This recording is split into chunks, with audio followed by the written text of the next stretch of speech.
Olá!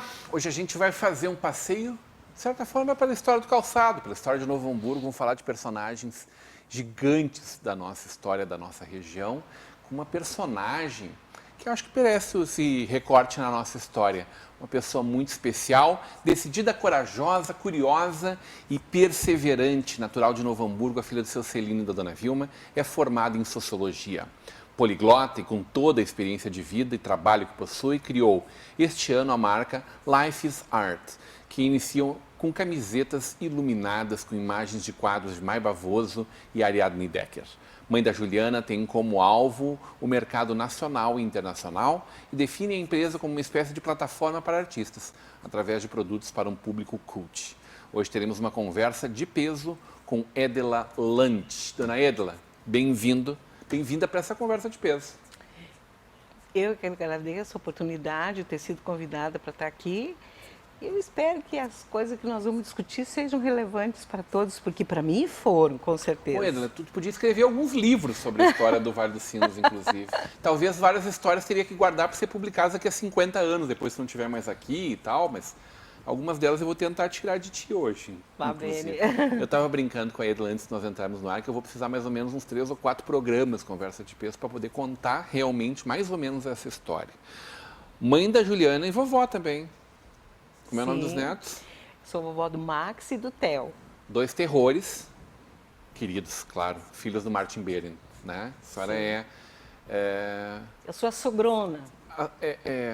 Desejava mais sorte para a senhora, tá? Não, tô brincando, adoro o Martin, sou um fã dele, ele Sim, sabe eu também disso. adoro ele. É um queridão e um grande personagem da história de Novo Hamburgo, da nossa história recente, né? Dos últimos 20 anos aí. O Edla, vamos falar de um pouco antes disso, antes dos últimos 20 anos. Nascida em Novo Hamburgo. Sim. Que Novo Hamburgo é essa da tua memória? Hein? É uma Novo Hamburgo que, para mim, chegar na escola, Oswaldo Cruz, eu tinha que atravessar os trilhos, às vezes o trem estava lá, então eu tinha que entrar pelo trem, tinha que cuidar muito para o carro motor não me pegar.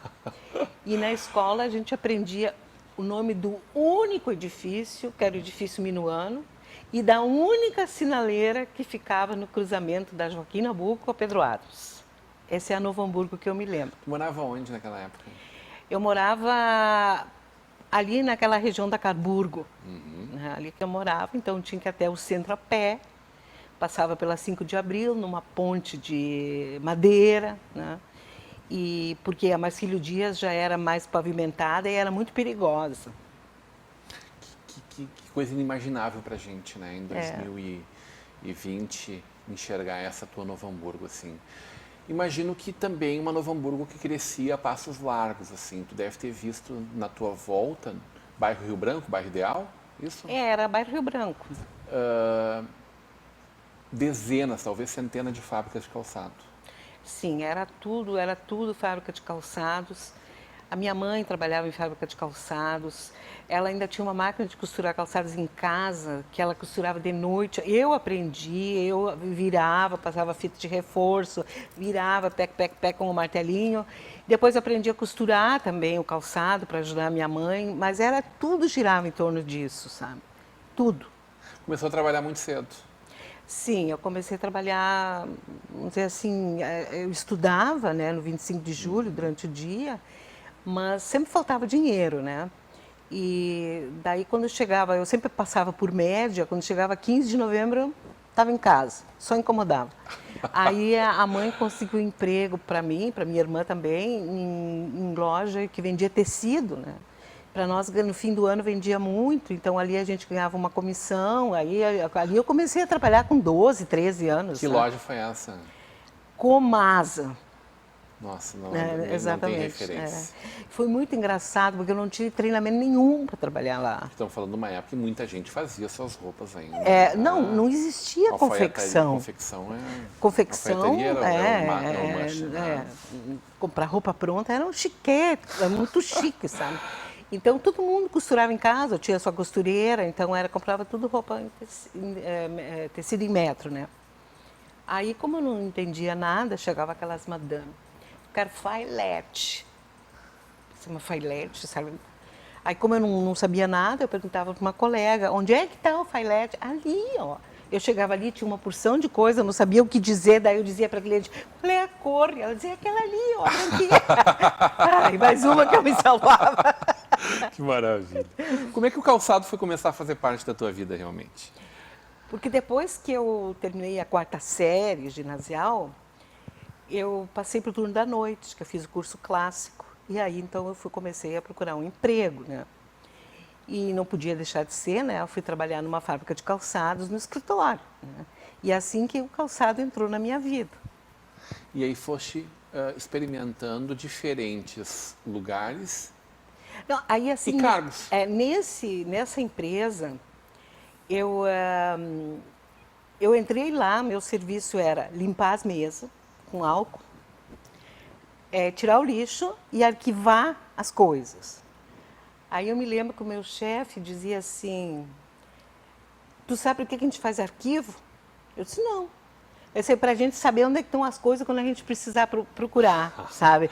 Aí aquilo me gravou tanto que nunca podia botar nada no lugar errado, sabe? Porque senão nunca mais ninguém ia achar. Claro. Né? Aí eu fiquei muito curiosa, por exemplo, tirava aquelas notas fiscal naquelas máquinas enormes, sabe? Aí eu comecei a olhar, de tanto me interessar na nota fiscal, eu passei a ser conferente de nota fiscal, não precisei nem fazer elas. Né?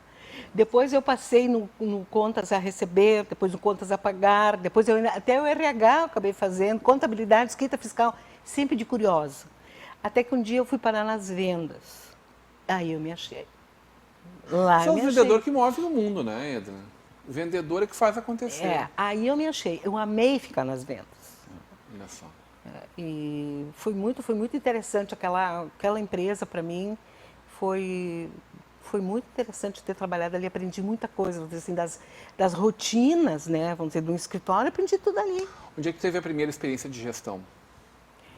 A primeira experiência de gestão foi em Sapiranga, no Lígia. Foi a primeira gestão, porque depois que eu saí daquela fábrica de calçados, eu fui para uma multinacional de autopeças, a Álvaros, né? E essa multinacional, ela funcionava de uma forma que eu nunca tinha visto nada assim. Eu fui para lá como secretária bilíngue, né? E eles tinham aqueles encontros de secretárias em São Paulo e eu em Porto Alegre, porque eles eram multinacionais. Então, isso me ensinou a viajar, a me hospedar. Abriu a visão de mundo. Abriu a visão de mundo. E como eu era secretária de diretor industrial, eu era muito, como sempre fui muito curiosa, eu precisava entender como é que funcionava uma programação, né? Aprendi programação de produção. E depois vinha aquela cobrança de produtividade, né? Aí eu disse, mas como é que o senhor sabe que isso podia ter feito mais do que fez? Mas para isso existe tempos e métodos, que hoje em dia nem existe mais isso, mas vamos dizer, o tempo inútil, um movimento inútil gastou tempo. Então aquele movimento inútil não pode ter. Então esse estudo, sabe? Isso eu achei maravilhoso, né? E aí eu acabei aprendendo isso também, sabe? Meu grande aprendizado nessa empresa, nessa multinacional, foi isso. E também que eles tinham que fazer aqueles forecasting de 10 anos, né? Os planejamentos financeiros, tudo de 10 anos. Nós não fazíamos nem de meio mês aqui no Brasil, Imagina, sabe? imagina. Então, assim, essa ideia de que tu pode te planejar, nem que a cada um mês tu tenha que refazer um pouco a coisa, mas tu pode te planejar, sabe? Esse planejamento era uma coisa que eu não via assim muito na indústria calçadista. Eu aprendi lá. Não precisa ir longe, né, Edna? Até hoje, aliás, hoje praticamente não se faz planejamento de tão longo prazo, inclusive, né? Ou eles são revisados constantemente. Né? Mesmo os deles eram revisados constantemente dessa multinacional. Imagina com a inflação no Brasil dos anos 70, Pois 80. Mas se dava para fazer. Que loucura. Né? Faz uma moeda estável. Isso foi mais uma qualidade que tu absorveu que eu absorvi, na tua caminhada. Que era assim uma coisa mais industrial, né? ponto de vista industrial e não tão assim de escritório, né? Quer dizer, é de escritório, mas é sob o ponto de vista industrial, como é que Sim. isso funcionava, né? Sim. Como é que foi essa tua chegada na CI? Bom, na CI eu fui para lá quando eu já estava nessa empresa onde já estava na gestão, era uma das diretoras, né? E aí eu acabava me envolvendo muito com as entidades de classe, que eu sempre admirei muito, eu acho que as nossas entidades de classe têm muita força, né? E então eu ia na Bicalçados, eu ia na CI. Aliás, eu comecei indo na CI depois, né, na minha época, que houve aquela ruptura entre a CI e a Bicalçados. Aí nasceu a Bicalçados. No fim, eu ia nas duas, né? Mas ali eu acabei conhecendo assim mais pessoas, né? E logo que eu peguei, fiquei como diretora numa empresa, foi uma coisa muito interessante, porque o diretor ficou doente. E aí ele pediu para mim assumir uma área. Eu disse, não consigo, né? Não me falta conhecimento. Não, mas é mais fácil tu aprender do que eu trazer uma pessoa para ensinar toda a cultura da empresa. Tá. Aí eu fiquei pensando, bom, o salário que eu vou ganhar, se eu ficar só 3 meses até a Assembleia, é o mesmo que eu ia ganhar o ano inteiro na função que eu estava, né? Então vamos fazer uma conta matemática, sabe? Tá? Aí fui. E aí nesse período a CI encampou uma missão para ir para o Palácio do Planalto, para eu pedir que tinha umas linhas de dinheiro subsidiadas naquele tempo para exportação, porque o governo queria fomentar a exportação e tudo, e coube para mim ir, sabe? Junto àquele grupo. Então, era todos os diretores de Franca, de Jaú, daqui do Rio Grande do Sul, todo mundo foi. E eu também. Mas imagino que o universo bastante masculino. Só eu de mulher. A reunião era com o Hernani Galvez, o Delfim Neto e mais um outro que eu já não me lembro, mas eram os cancãs, assim, né? Aí nós sentamos uma mesa, assim, que eu quase não enxergava o fundo, sabe, de tão grande. E eles passaram, assim, dando a mão para todo mundo. E eu achei uma coisa muito estranha. Eles eram tão pálidos, sabe? Eles eram, assim, tipo aqueles workaholics, assim, muito pálidos. Eles pareciam que estavam doentes, sabe? Aí, e a reunião era uma gritaria, eu pensei que lá tudo era, né? Era uma gritaria, grita para cá, grita para lá. E aí eu pensei, mas aqui não vai sair nada, nós vamos sair mais burro do que nós entramos, né? E daí eu queria falar. Aí, mas ninguém me ouviu, né? Mas daí o Delfim Neto bateu na mesa. Primeira vez que uma mulher vem pelos calçadistas, vamos escutar. Aí eu pensei assim, Jesus, e agora? Isso aqui me tremia, porque eu pensei que eu ia desandar de choro, sabe? E eu disse que eu tinha um monte de pedido, que eu não ia poder produzir, simplesmente porque eu não tinha aquelas linhas de crédito que tinham sido dadas até então e que de um dia para o outro o governo tirou. E aí eu tinha um monte de papel lá comigo, aqui estão todos meus pedidos, assim. Mas o que tu quer? Ele me disse. Eu quero aquela resolução número tal, que eu já mandei o pedido várias vezes e não vem. Tem cópia aí? Tem. Manda para cá. E eu mandei a cópia para ele. Olhou assim. Atenda-se imediatamente. Aí, assim, que aí maravilhosa. E encerrado o assunto, ele disse. Ninguém era para levar o seu pleito pessoal, mas eu não. Aqui deu uma coincidência, né? Sim. Levei meu pleito pessoal. Aí fiquei conhecida, né? Mas como eu nunca tinha ido a Brasília e eles levavam a gente assim na mãozinha, eles traziam na mãozinha, né? Eu disse, eu não vou voltar. Eu vou ficar mais um dia aqui que eu quero conhecer Brasília. Mas eu não tinha hotel, não sabia que tinha que fazer tudo isso, sabe? Aí eu fiquei parada na frente do palácio ali do Planalto, aquela esplanada, aquele vento escurecendo. Pensei, e agora? Parei um táxi, não parou. De repente alguém bate na minha mão, assim, no meu ombro. Eu olhei, era um dos empresários que tinha ficado lá. E ele disse, Guria, o que tu está fazendo aí? Eu disse, eu resolvi ficar aqui para conhecer. Mas tu tem hotel? Não, não tenho, não tem nada. Tu é louca, mas eu vou te levar. Aí ele me levou até o hotel lá, o Hotel Nacional, e me botou lá, eu não sabia nada.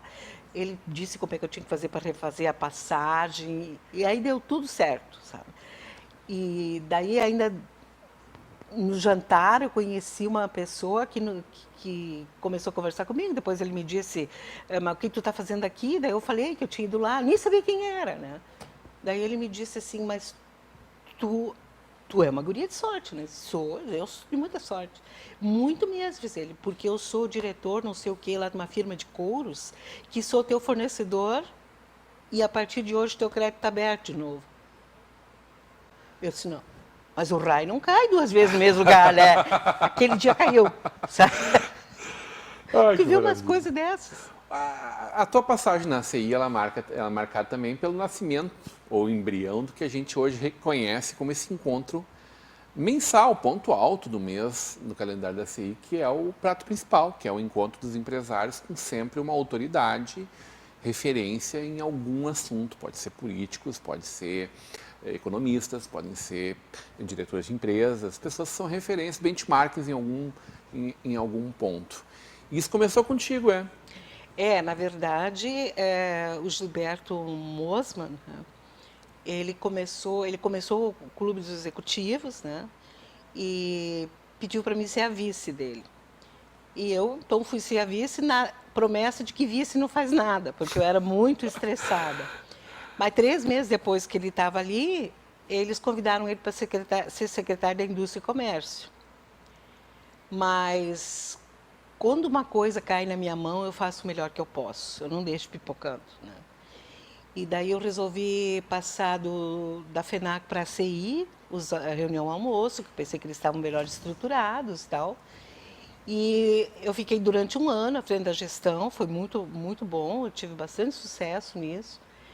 E depois, então, eu passei, né? E no fim, teve mais 1 ou 2 presidentes e no fim a CI assumiu. Esse vem a ser hoje o que é o prato principal, Maravilha. que quando eu posso, eu participo. Quero conversar contigo sobre esse projeto Life is Art, mas evidentemente quero saber como é que foi trabalhar próximo ao Nestor de Paula, ajudar muito a Azaleia no seu projeto de expansão internacional. E como é que foi essa ligação para o ministro da Fazenda, aí, numa época que evidentemente não existia celular? Alô, seu Funaro? Vamos conversar sobre isso na volta do intervalo. Hoje numa conversa de peso com o Edel Alano.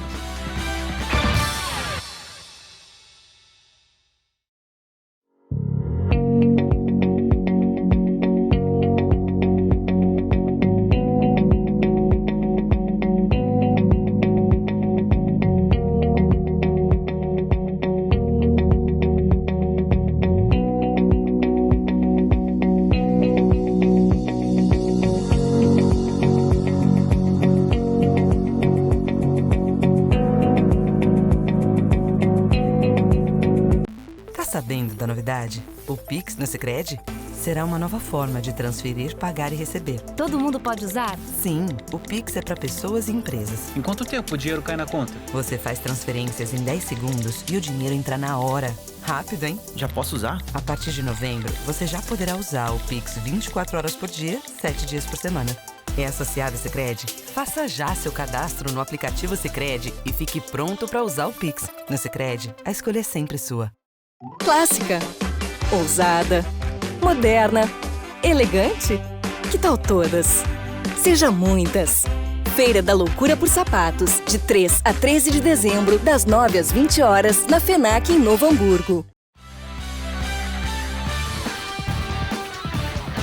De volta para uma conversa de peso, hoje recebendo a empresária, empreendedora, essa criatura, além de muito perseverante, uma curiosa pelas coisas, por tudo, né? Pega e vai puxando. E, ô Edela, não tem tempo ruim para ti, né? Tu vai e faz mesmo, né? Se tem um limão, vira limonada. Como é que foi essa ligação para o ministro Gilson Funaro? Vamos lembrar que isso deve ter sido o quê? Anos 86, 87 ali? Mais ou menos por aí, 85 talvez? Por ali, mais ou menos. Pela Bicalçados? Não. Eu trabalhava nessa empresa de calçados, né? Também teve essa passagem pela Bicalçados, né? Importante passagem. Eu trabalhava na empresa de calçados e a gente fazia exportação para os Estados Unidos. e a gente dependia muito de insumos importados que pegavam uma isenção de impostos, que é o tal do drawback. Valia muito mais a pena, por exemplo, trazer solas da Argentina do que comprar no mercado nacional. Senão a gente não conseguia fechar o preço. Então, tudo preparado, janeiro começa a produção com as solas que vêm da Argentina, nós estávamos no início de dezembro, aliás, fim de novembro, e aí veio uma lei. Esse ano não se importa mais nada, está tudo bloqueado, que é por causa do balanço, né? Aí eu pensei assim, é tipo da instrução que vem de cima para baixo, ninguém, como até hoje, né? Ninguém se preocupa como é que está a situação de cada um. Se nós tivéssemos que comprar a sola no mercado nacional, nós não ia poder produzir o sapato, porque em cada sapato nós ia botar mais alguns dólares dentro da caixinha, né? Aí fui para Bicalçados, perguntei se eles poderiam me ajudar. E como toda entidade de classe, eles têm que olhar o conjunto dos interesses e não o interesse individual. Como era só eu, eles não fizeram nada, né? Mas eu não podia ficar assim. Então, eu consegui, daqui, dali, consegui falar com o Funaro por telefone, né? Aí eu disse para ele, expliquei meu caso, e disse que não podia ser assim, não sei o quê. Daí diz ele assim, não, mas então leva a tua guia, que no tempo era uma guia de importação, lá no Banco do Brasil de Novo Hamburgo, que eu vou instruir. Dito e feito. Eu trouxe as minhas solas. Então, assim, o que eu quero dizer com isso, a minha filha sempre me debocha, que ela disse assim, mãe, tu sempre dizia assim para mim, não é uma resposta que eu não aceito. É isso mesmo. Eu não aceito um não sem primeiro esgotar tudo. Vamos pro sim. É. Vamos pro sim. Como é que foi essa experiência com o Nestor de Paula? Tu chegaste na Azaleia em 1986? É, por aí. Até um pouco depois, eu acho que até. Um convite dele, uma parceria de 10 anos, no momento que a Azaleia caminhava para uma internacionalização, mas que carecia de muitos processos internos. Mas já era, eu acho que a maior empresa de calçados do Brasil naquele momento. Sim, era. Eu me lembro que a exportação deles, que a gente conseguiu chegar, a exportação deles, ela era muito maior do que o faturamento de muita empresa, mas era 1% do total do faturamento deles, né? E eles, quando era tipo 0,1%, assim, ninguém estava com vontade de ficar quebrando a cabeça ali, quando o mercado interno é que era o filé deles. Então, assim, a minha função era incomodativa. Quando eu pedisse muita coisa, ela era incomodativa. Mas, como eu sempre fui ligada em comércio internacional, nós conseguimos formar uma equipe boa. Eu cuidei mais da parte interna, de todo o processo, a organização interna, né? Porque para a parte mais para fora era o Sérgio Senger, que também trabalhava lá na exportação, e a gente conseguiu fazer muitas coisas boas e até assim conseguimos mudar alguns paradigmas de como as coisas têm que ser lá. Mas o que eu sempre gostei muito é que quando a gente tinha uma ideia, eles não saíam fazendo logo a ideia. Perfeito. Eles pegavam a ideia, estudavam, melhoravam e aplicavam, sabe? Foi uma grande escola para mim, uma escola de vida muito grande. Eu acho que é uma empresa que orgulha a todos nós, enfim, né, que acompanhamos mais ou menos, imagino, a ter tido essa experiência de vida e essa relação tão estreita. Mas é um mercado que até hoje a gente enxerga algumas lideranças femininas aí, Associação do Calçados Bibi, Associação da Piccadilly, né? Mas a gente ainda conta nos dedos aonde são as diretoras mulheres nessas empresas, nesse universo que é todo ele tão masculino. Tu sempre esteve à frente disso tudo, e tu acabou de contar uma história maravilhosa de só tu numa mesa lá, cheia de homens, diante do ministro da Economia, Delfim Neto. Como é que foi para ti romper essas barreiras, hein? É uma coisa natural em ti ou tu enxergava que era preciso caminhar aquilo ali? Quando quando eu tenho uma coisa na mão para resolver, eu não consigo diferenciar as pessoas entre gênero, sabe? Para mim, tá, tu é um homem, tudo bem. Eu sou uma mulher, mas isso é outro departamento, né? Eu, quando tenho uma coisa para fazer, eu não tenho gênero. Eu sou um profissional, uma pessoa, e vou fazer o melhor de mim, sabe? Tem muita gente assim que me deu muitos méritos por ter sido uma mulher na frente do meu tempo, né? Mas Porque tu foste, é fato isso. é. E Talvez tu isso- não enxergue assim, É. mas muitos deles torceram o nariz para ti. Isso é verdade. Só que isso eu também não via, sabe? Porque eu sou um Não pouco estava preocupado com isso? Não, eu sou um pouco ingênua também nessas coisas. Eu tenho um objetivo, é aquele ali, sabe? Se a montanha está ali, eu dou uma contornada, sabe? É assim que eu via. Agora, uma coisa que realmente me chama a atenção, que muitas dessas pessoas, mulheres que estão hoje assumindo o poder, é por sucessão. E eu nunca fui sucessão, eu não fui parente de ninguém, sabe? Exatamente. Assim como também eu acho justo citar uma pessoa que eu achei, sempre tomei como exemplo para mim, que é a Ida Fabro, que foi a diretora de exportação da Grendene.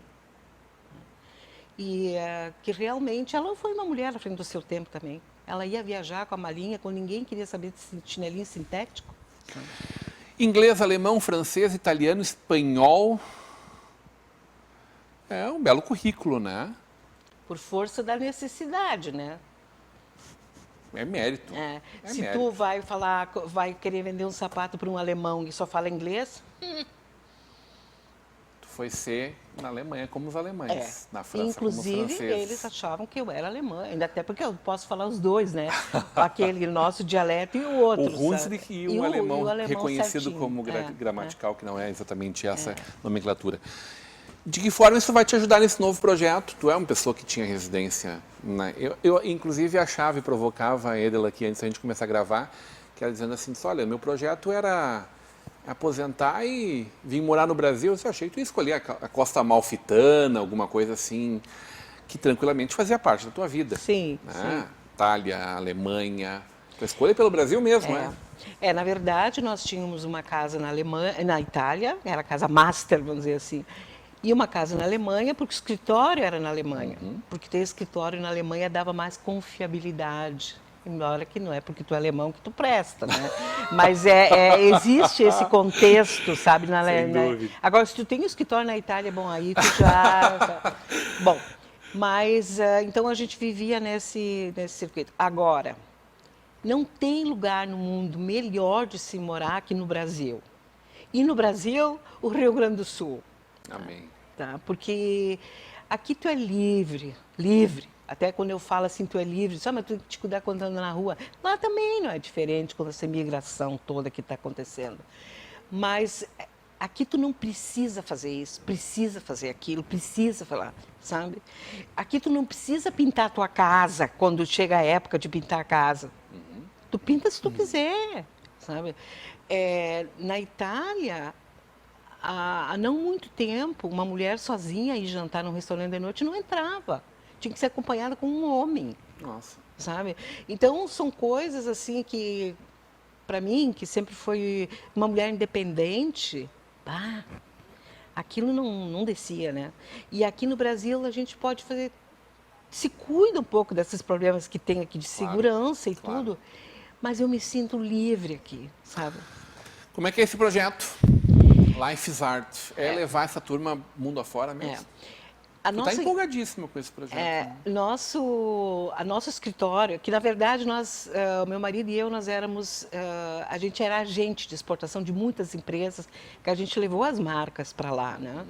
E junto com isso também a gente fez um projeto de estratégia de introdução de marca em alguns mercados difíceis, como a Alemanha, Itália, Áustria, né? E nós conseguimos levar algumas marcas, eu vou dar duas, porque realmente foi as que a gente realmente conseguiu, que foi a Piccadilly e a Indaiá, sandálias Indaiá. E aquilo só não continuou, vamos dizer assim, porque a própria Piccadilly mudou o rumo dela um pouco, né? E a Indaiá continua até hoje. Mas nós não queríamos mais trabalhar como agentes, o Silvano e eu, porque os anos estavam chegando, né? E ser agente de exportação carrega a mala, desempacota a mala, põe a mala, arruma o stand. Tu tem que ter saúde. Aí de noite tu ainda tem que estar fresca, rindo e conversando, sabe, com os clientes. Não, não dá mais. Nós estamos muito velhos. Aí, bom, vamos ver o que nós sabemos fazer que os outros não sabem. Bom, ninguém tem uma importadora na Europa. Então, como nos stands vinham muitos clientes que queriam comprar quantidades pequenas, boutiques e tal, e como nossos preços subiram aqui no Brasil, então precisava alguém que importasse isso com um custo não muito alto e entregasse na loja, pegava o dinheiro e pagava o fornecedor. Perfeito. O nome dessa empresa passou a Landet Services. Landet Services. E essa empresa, uma vez estando só aqui no Brasil, eu não podia continuar. Nós tivemos um crescimento em 2 anos de 450%. Né? E ficou muito pesado para nós fazer isso sozinho. Aí um casal de alemães comprou essa empresa. Né? Ele era diretor da Lloyd de sapatos lá, então ele e a esposa compraram, o Rudolf e a Sânia. E eu sou consultora deles hoje pela parte do Brasil. Mas isso não chegava para mim, não chega para mim, sabe? Então eu quero fazer mais coisas. Né? E daí eu pensei assim, o que os europeus, o que é um produto de desejo dos europeus? É a alma brasileira, sabe? É a alegria brasileira, toda essa coisa assim, que mexe com os sentidos. Né? Como é que eu podia levar isso para lá? Pensei, os artistas brasileiros que sabem transmitir isso. Então vamos começar fazendo umas camisetas, aí os italianos que vendem lá para mim, que eles têm um posicionamento alto de mercado, eles que me deram as medidas, como é que tinha que ser, camisetão assim, tudo oversize, todas as estampas são nas costas. Aí eu criei essa marca Life is Art, porque eu pensei, viver é uma arte, né? Verdade. Né? E a gente começou a fazer isso, e eu sempre gostei muito das coisas da Ariadne, e quando eu vi as imagens dos gatos, meu Deus, eu enlouqueci, sabe? E aí eu escrevi algumas frases, assim, do que eu senti quando eu vi, então personalizei um pouco os quadros, eles adoraram também. As camisetas já estão em produção, elas ficam prontas agora nos primeiros dias agora de dezembro. Traz para nós ver. Sim, com certeza. E aí a coisa já está evoluindo, sabe? Eu já não vou ficar só em camisetas. Eu já estou fazendo lenços de seda também para amarrar assim em bolsas, fazendo bolsas. E também já estou fazendo sandálias, sabe? Dá tempo de curtir os netos, hein? Muito. Muito. Tu fica inventando um monte de coisa para fazer, né? Por isso que eu te disse que meu estilo de vida é sedentário de corpo e atleta de mente. Edela Landa, adorei conversar contigo, poder contar um pedacinho da tua história e um pouco do que tu está fazendo hoje também. Vamos ver como é que vai dar tudo. Tomara que dê certo, né? Mas eu estou apostando, como eu sempre apostei, pode não dar certo, mas eu não tenho medo, eu sou corajosa. Que essa seja a primeira de várias conversas nossas aqui também, tá? Muito obrigada. Sempre muito bem-vindo. Muito obrigada pela oportunidade. Um beijo para a Juliana, para os netos, para o meu amigo Martin Behren também. Será dado. Hoje numa conversa de peso com Edela Land.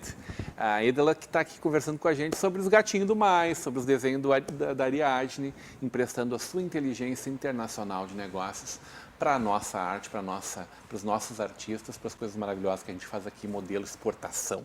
Continue agora com a programação da nossa Vale TV, da nossa rede comunidade de televisão.